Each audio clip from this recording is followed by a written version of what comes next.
오늘 본문 말씀 상당히 유명한 말씀입니다. 그 사도 바울이 물론 여기서는 본인 스스로라고 언급하진 않고 3인칭을 사용해서 어떤 사람이 있는데라고 자랑하는 부분, 이 부분에 대해서도 우리가 잘 알고 있고, 또 우리가 오늘 본문 마지막 절이었던 그 약한 그때의 강함이라, 우리가 앞서 찬양했던 그 찬양의 가사의 기본이 되기도 하는 그 구절이기도 하고요. 오늘 본문이 상당히 익숙한 본문인데, 이러한 본문을 대할 때마다 우리가 생각해봐야 될 건 무엇이냐면은, 내가 이 본문을 과거에 읽었을 때 어떤 부분에 포커스를 맞췄는가, 무엇이 중요하다고 생각했는가를 돌아보고, 정말 중요한 게 그거였나, 혹은 다른 것도 내가 좀 더 깊이 있게 봐야 하는가 하는 생각을 좀 해봐야 될 것 같아요. 왜 이런 말씀을 드리냐면, 과거에 저도 공부를 하면서 이런 얘기들을 저의 선배들이나 혹은 다른 분들께 이 본문에 대해서 얘기를 드릴 때, 과연 3층 천이 어디냐? 이거 중요하지 않아요. 이게 왜 중요하지 않느냐? 바울은 그거 얘기하고 싶어서 이 본문에서 그 이야기를 꺼내는 게 아니라는 겁니다. 그게 중요한 얘기 아니라는 걸 깨닫는 게 중요하다는 거죠. 지난 본문까지 사도 바울은 뭘 계속 얘기하고 있냐면은, 이 고린도 교회에 찾아온 거짓 사도들이 얼마나 자기 자랑을 심하게 했는지, 정말 필요 없는 것들을 가지고, 그러면서 사도 바울이 그들의 자랑과 자기가 하는 이야기들 사이에 공통점이 있고 대조점이 있는데, 그 공통점이라는 것은 지난 11장 본문에서 나 역시 유대인이고 이스라엘 사람이고 바리새인이고 나도 역시 많이 알고 있다. 나의 혈통도 당연히 유대인 혈통이다. 그러나 그들과 차이점이 있다면, 그들은 자기들의 자랑거리들을 앞세운다면, 사도 바울은 자신이 얼마나 힘들었었는지, 얼마나 고생했는지, 고생을 자랑하는 게 아니라 그 고생이, 자기 그 고난과 핍박이 자신이 하나님께로부터 부여받은 그 사명에 얼마나 신실하게 감당했는지에 대한 증거가 되기 때문에 그런 이야기들을 나열을 했단 말이에요. 사실 사도 바울이 고린도 후서에서 이런 리스트를 총 거의 한 3번 정도 얘기를 하는데, 그 중에 가장 긴 리스트가 11장 지난 본문이었어요. 근데 그 가장 긴 본문에서 사도 바울은 계속해서 자신이 어떤 어려움을 겪었는지에 대해서 계속 얘기를 했단 말이죠. 즉 사도 바울은 계속해서 자랑이라는 것이 얼마나 부질없는가에 대해서 얘기하고 있기 때문에, 그래서 오늘 본문에서도 사도 바울은 굳이 자기의 이야기지만 자기의 이야기라고 얘기하지 않고, 오늘 본문 말씀 2절에 보니까 내가 그리스도 안에 있는 한 사람을 아노니 라고 얘기하면서 자기 얘기인데도 남의 얘기인 것처럼 얘기를 해요. 첫 번째 목적은 무엇이냐면, 방금 얘기했듯이 자랑하고 싶지 않은 거예요. 어떻게라도 좀 더 이 이야기를 전달을 하긴 해야 될 텐데, 좀 더 겸손한 방법을, 좀 자기를 낮추는 방법을 찾다 보니 그 중 하나가 그것을 3인칭으로 언급하는 거였어요. 그래서 내가 한 사람을 아는데, 내가 겪은 건 아니고 내가 한 사람을 아는데 그는 벌써 14년 전에 벌써 이런 놀라운 일들을 겪었던 사람이다. 너희가 지금 너희 가운데 찾아온 거짓 사도들이 맨날 환상을 보고 이적을 행한다고 해서 그런 것들 때문에 너희들이 지금 그 사람들을 신뢰하고 들떠 있는데, 내가 아는 사람 중에도 그런 사람이 있다 라고 얘기를 하는 거예요. 게다가 또 3인칭으로 얘기하는 이유는 또 무엇이냐, 그리고 개역 개정 성경에는 그 2절과 3절에 이렇게 괄호를 치고 표현하는 부분이 있죠. 오늘 우리 함께 그 3번역에서는 괄호로 표현되어 있지 않은데, 그가 몸 안에 있었는지 몸 밖에 있었는지 나는 모르거니와 하나님은 아시느니라, 이 이야기를 자꾸 해요. 이 이야기는 당시에 이런 체험들을 한 사람들이 육체 이탈을 해서 한 것인지 육신이 같이 따라가서 한 것인지 그게 중요하다는 것이 아니라, 남이 하는 얘기를 우리가 어떻게 다 믿을 수 있냐는 거예요. 하나님, 그 사람이 실제로 그것을 겪어봤는지 아닌지에 대해서는 하나님만 아신다라는 거예요. 그러니까 사도 바울은 지금 이 3인칭으로 그 이야기를 소개하면서 다양한 메시지를 그 안에서 담고 고린도 교인들에게 얘기하더라는 거예요. 즉 다른 말로 하면은, 너희한테 지금 거짓 사도들이 찾아와서 놀라운 일들을 봤다고 하는데, 그건 그 사람들의 주장일 뿐이라고 얘기를 같이 하고 있더라는 겁니다. 그런 것에 휘말리지 말라는 거예요. 그래서 사도 바울이 오늘 본문 첫 절에서 그렇게 얘기하죠. 무익하나마, 그러니까 자기가 이 뒤로 한 얘기가 전혀 유익하지 않다고 미리 얘기를 하고, 부득불 자랑하노니, 환상과 계시에 대해서 나도 그러니까 이 표현으로는 내가 아는 사람도 그런 경험을 이미 14년 전에 했었다. 그래서 그가 낙원으로 이끌려 4절에 낙원으로 이끌려가서 말로 표현할 수 없는 말을 들었으니 사람이 가히 이르지 못할 말이로다. 그리고 이런 사람이 위하여 자랑하겠으나, 그러니까 5절에서 이런 사람들이 그런 얘기 들은 거 내가 말할 수 있지만 내가 나 스스로에 대해서 얘기할 때는 절대로 그렇게 나의 약한 것들 외에 11장에서 그렇게 나열했던 나의 약한 것들, 내가 고난받은 것들, 핍박받은 것들 외에는 자랑하지 않겠다. 그 근거를 이유에 대해서 6절에서 얘기하는데 뭐라고 하냐면은 그러나 누가 나를 보는 바와 내게 듣는 바에 지나치게 생각할까 두려워하여 그만두노라. 이게 무슨 말이냐면은 과거에 내가 이런 경험을 했어. 내가 환상을 받고 하나님이 나에게 놀라운 말씀들도 들려주셨고 내가 본 것도 많고 들은 것도 많고 아는 것도 많아 라는 이런 얘기들을 자기가 하기 싫은 이유는 자기의 과거의 경험 때문에 사람들이 나를 높이 평가하는 것을 싫어한다는 거예요. 바울은 그것을 거절하겠다는 거예요.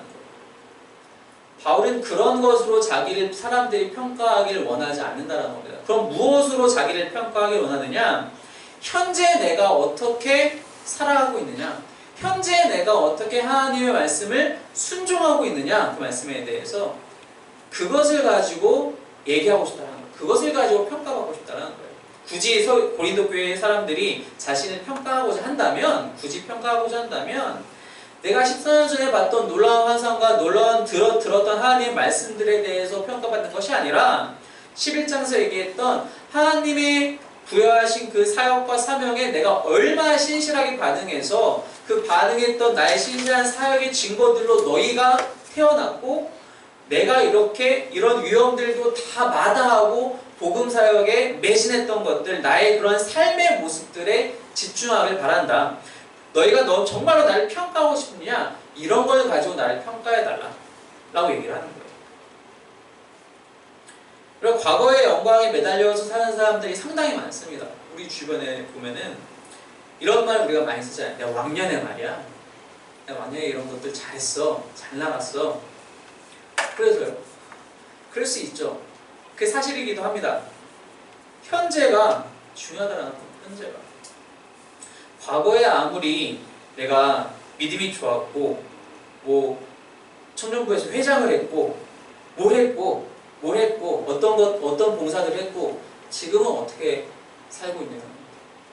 지금도 내가 그렇게 살고 있다면 자랑할 수가 없어요. 자랑할 사람들이 아니겠죠. 애초에. 열심히 섬기고 헌신하고 봉사하느라 하나님의 사명을 감당하느라 그럴 틈도 없을 거예요. 사실.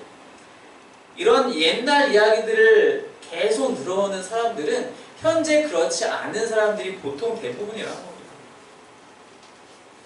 하나님이 우리에게 원하시는 것은 이제나 지금이나 늘 말씀 앞에 순종하여 살아가는 모습을 하나님은 원하시지, 그 삶을 원하시지, 과거에 내가 이만큼 해놨어 라는 걸로 지금도 떠들면서 사는 삶을 하나님은 원하시지 않는다는 겁니다. 바울은 그것을 정확하게 알고 있었고 자신이 이전에 어떤 경험을 했든지 그건 중요하지 않다는 거예요. 그럼 바울 개인에게 있어서는 중요할 수 있어요. 하나님께서 바울에게 그런 환상을 보여주실 때에는, 그런 음성을 들려주실 때에는 바로 바울에게 용건이 있기 때문에 바울에게 뭔가 주실 은혜가 있고 주실 사명이 있기 때문에 그렇게 하셨다는 거예요. 하지만 그것이 다른 사람에게도 필요한가라고 생각했을 때 그건 별개의 문제라는 겁니다. 다른 사람에게 하나님이 바울을 통해서 영향을 주고 싶은 그 통로는 바울이 얼마나 하나님이 주신 사명에 신실하게 반응하고 감당하고 있느냐, 그 삶의 모습들을 통해서 다른 사람들이 하나님을 만날 수 있도록 그 통로를 여시지 바울이 경험했던 환상과 음성으로 하시지 않는다는 것입니다.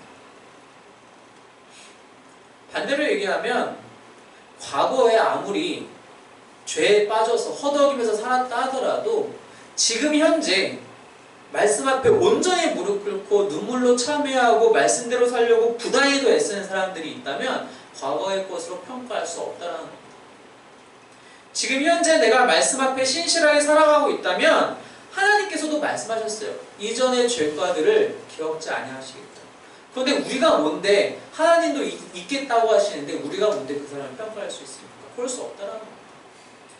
하나님께 돌아와서 눈물로 회개하고 말씀을 부여잡고 살아가는 사람이 있다면 함께 감사하고 함께 격려해야죠.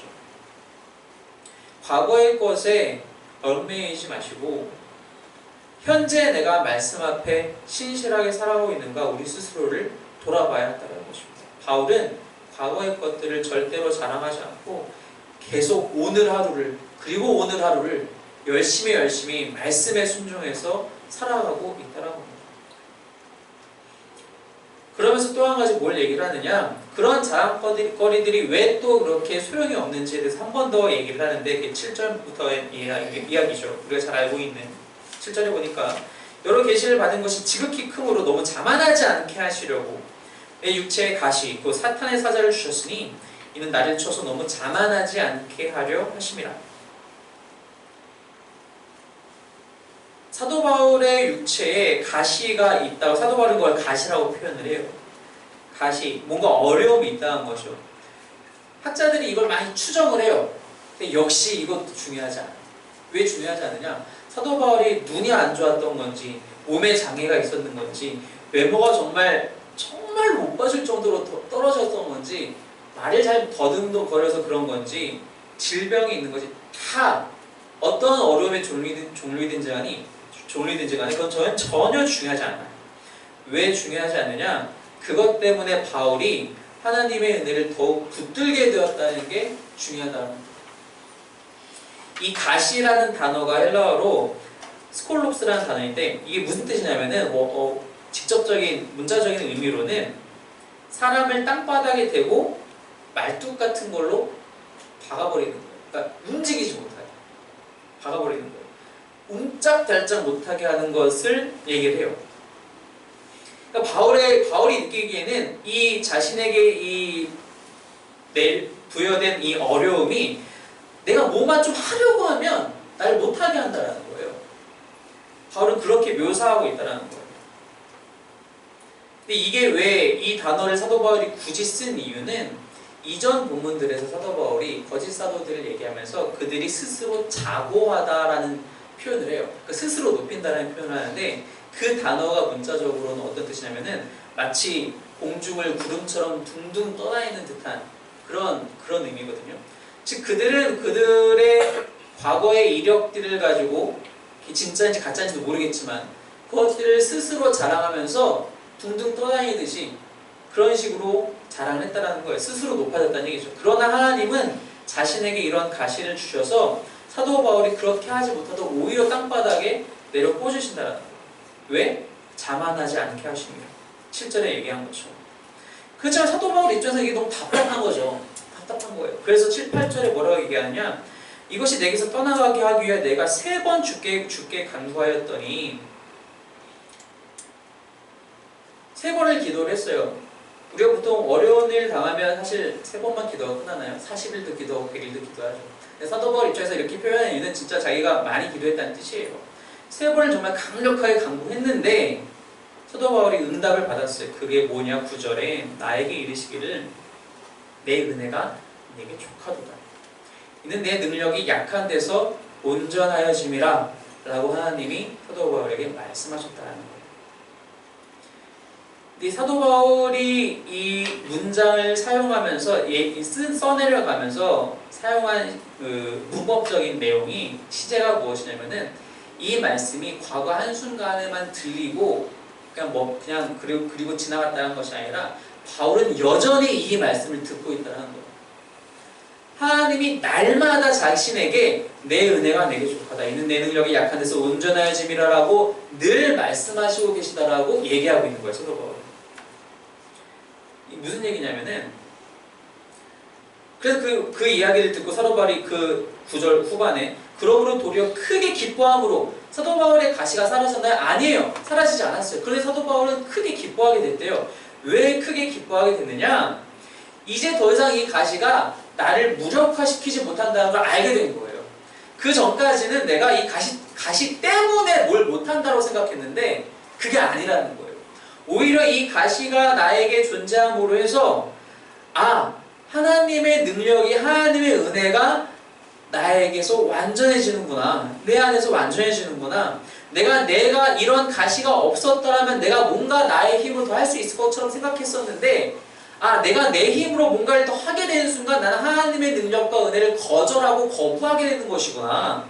오히려 이렇게 내가 아무것도 못할 정도로, 옴짝달싹도 못할 정도로 나를 이렇게 땅에 내리꽂으셨을 때 내가 구할 것이 은혜밖에 없고 능력밖에 없어서, 하나님의 능력밖에 없어서 그 은혜와 능력으로 이렇게 주신 사명들을 감당하는 것이 이게 완전해지는 것이구나. 이게 그리스도의 능력 안에서 사는 것이구나. 이것이 약한 가운데 강함이 되는 것이구나. 하나님의 능력이 강함으로 드러나는 게 바로 이러한 절차를 거쳐서 일어나는 것이구나. 알게 됐다는 겁니다. 이 가시가 자신을 어찌할 수 없다라는 것을, 나를 무력화시킬 수도 없고 내가 하나님의 능력에서 떨어져 나가게 할 수도 없고 나의 구원을 망칠 수도 없는 존재라는 것을 알게 된 거예요. 그 전까지는 그렇지 않았는데. 그래서 사도 바울은 그 응답을 받고 그 메시지를 듣고 도리어 크게 기뻐함으로 나의 여러 약한 것들에 대하여 자랑하리니 이는 그리스도의 능력이 내게 머물게 하려 합니다. 사도 바울은 이렇게 해서 이 약함 속에서 왜 강함이 도리어 완성되어지는지에 대해서 비로소 알게 되었어요. 그래서 10절에 그러므로 내가 그리스도를 위하여 약한 것들과 능력과 궁핍과 박해와 곤고를 기뻐하노니 이는 내가 약한 그때 강함이라. 우리가 이 메시지를, 이 이야기를 약함 속에서 강함이 된다는 것, 약한 가운데서 내가 온전해진다는 것을 일종의 경건의 훈련으로 받아들이면 안 돼요. 무슨 뜻이냐? 내가 나에게 어려움이 찾아왔을 때 그래, 이것도 그냥 나의 경건의 훈련을 위한 거야 라고 단순하게 생각하시면 안 된다는 얘기예요. 왜냐? 이게 복음의 진수라는 겁니다. 오늘 오전에도 목사님께서 말씀하셨지만 구원은 절대로 내 힘으로 이루어질 수 있는 게 아니라는 겁니다. 이게 복음이에요. 내가 할 수 없기 때문에 하나님이 하셨다는 겁니다. 내가 할 수 없기 때문에 하나님의 은혜와 능력으로, 그 강함으로 나를 구원하셨다는 겁니다. 그게 복음의 진수예요. 이건 단지 복음의 진수를 얻고 구원을 받은 사람들이 앞으로 살아감에 있어서 자기 스스로를 단속시키기 위한 훈련의 일종이 아니라 이게 복음이라는 거예요. 약함 속에서 진짜 강함이 드러난다는 거예요. 사도 바울은 그것을 깨달았기 때문에 이게 얼마나 중요한 것인지, 그렇기 때문에 그와 대조적으로 나의 것들을 자랑하는 것이 얼마나 허망한 것인지에 대해서 여러 장에 걸쳐서 계속 얘기를 하고 있는 거예요. 단지 그 거짓 사도들이 껄끄러워서 그들의 자랑을 듣기가 고가워서 이런 얘기들을 계속 나열하는 것이 아니라 왜 그 자랑이 허망한 것이고 나를 앞세우는 것이 얼마나 구원과 반대되는 것인지, 복음의 악영향인지에 대해서 얘기하고 싶기 때문에 그 이야기를 지금까지 계속 끌고 오고 있다는 겁니다.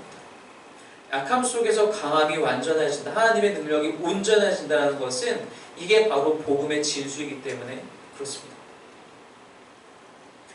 바로 이것을 사도 바울이 고린도 교인들에게 강조하고 얘기하고 싶다는 거예요. 우리가 스스로 할 수 있는 것들이 분명히 있죠. 분명히 있습니다. 그러나 그것들을 차곡차곡 쌓아서 내 구원을 쟁취할 수는 없다는 거예요. 나의 약함 속에서 오히려 하나님의 더 크신 능력들이 발휘될 수 있다는 겁니다. 그것이 구원으로 시작하여 우리들의 모든 삶 전반에서 계속해서 나타난다는 겁니다. 이것을 조금 더 확장시켜서 얘기하자면 사도 바울도 마찬가지지만 바울의 가시도 언젠가는 사라질 거예요. 분명히 언젠가는 사라질 겁니다. 마지막 때에 분명히 이 모든 것들을, 사도 바울은 그것을 특별히 게다가 사탄의 사자, 사탄의 도구라고까지 얘기할 정도로 했는데 결국 이 모든 것들은 마지막 때 하나님이 다 멸하실 거예요. 그건 확실합니다.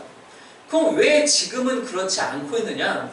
우리가 늘 얘기하다시피 지금은 이미와 아직 사이에서 우리 여전히 고군분투하며 살아가고 있는 시대이기 때문에 어쩔 수가 없어요.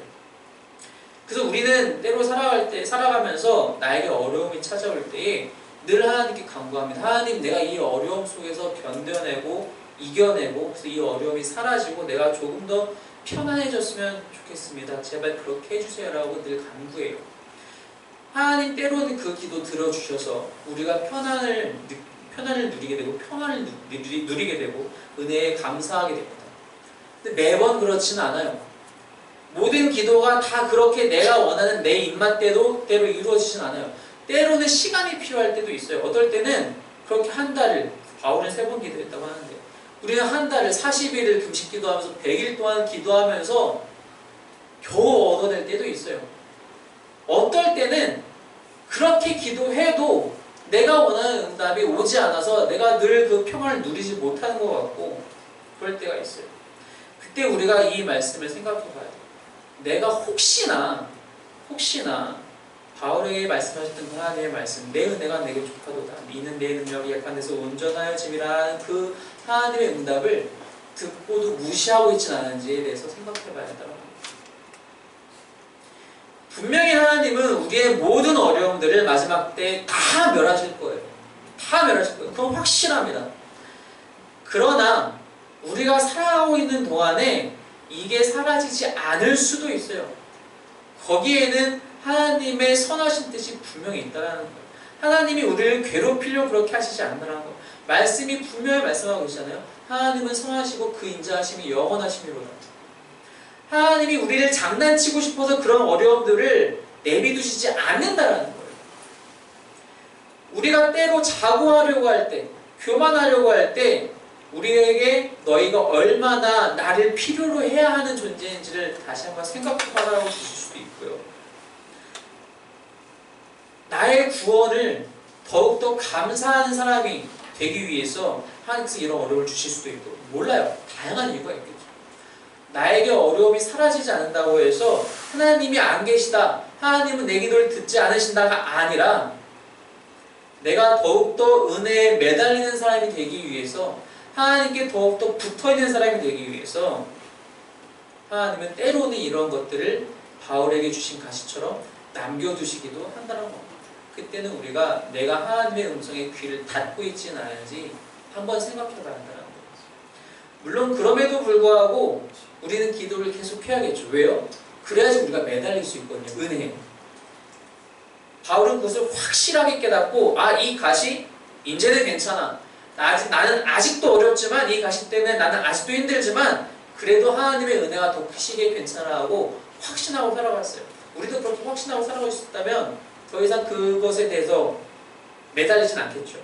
그러나 우리는 여전히 연약한 사람인지라 아직 확신이 들지 않을 때에는 여전히 그것에 대해서 간구하고, 그러다가 내 귀가 열려서 하나님의 말씀이 내 은혜가 내게 족하도다, 나는 그 말씀이 들릴 때 그 온전한 확신으로 하나님 감사합니다, 내가 더욱더 은혜에 붙어있을 수 있는 근거를 나에게 또 주셨군요 라고 우리가 이제 드디어 깨닫고 감사하는 삶을 그것 안고서도 살아갈 수 있다는 거죠. 하나님은 때로는 고난을 이기게도 하시고 때로는 고난을 피해가기도 하시지만 때로는 그 고난을 인내하면서 안고 살아갈 수 있는 은혜도 분명히 주신다는 사실입니다. 우리가 그 사실을 잊지 말아야 한다는 거죠. 과거의 영광에서 벗어나서 현재 내가 말씀 앞에 순종하며 살아가고 있는지 돌아보시기 바랍니다. 그 말씀 앞에 순종하고 있다면 어떤 어려움이 와도 그 어려움이 나를 무력화시키지 못한다는 것, 나를 구원해서 떨어뜨릴 수 없다는 것을 깨닫고 늘 은혜에 매달려 살아가시는 저와 여러분이 되시기를 주님의 이름으로 축원합니다.